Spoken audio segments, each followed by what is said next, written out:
ekyapa bwe kibeera nga kiri mu mannya g'abantu bombi, eyo gye tuyita joint ownership.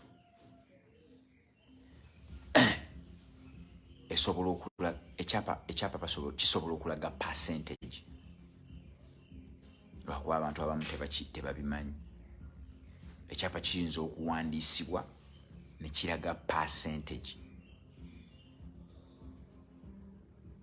Nti ekisooka omwami alinamu 40%, omukyala alinamu 60%.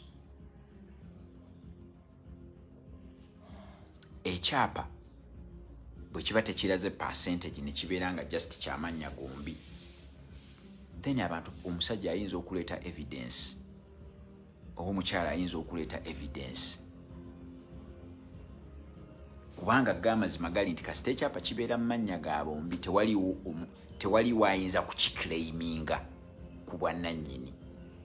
So bwe kibeera kyamannya gombi, era bano omwami n'omukyala ono Julius Rwabinumi ne Hope Bahimbiso mwe baali bagula ettaka Kasangati ng'ekyapa kiri mu mannya gaabwe bombi, naye omukyala yali yaleetako miliyoni oba 7.5 oba omwami nga yaleetako nga 15.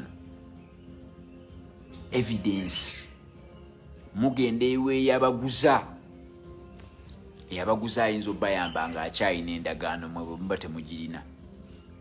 So that's what usually happens. Naye nina akantu kenjagala okuyisaawo nako mukayige.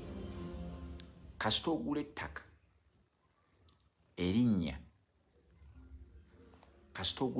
erinnya lyo ne mukyala wo ne libeera ku kyapa,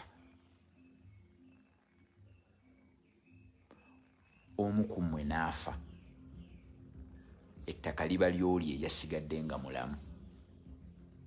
Eyo bagiyita the law of survivorship, the doctrine of survivorship.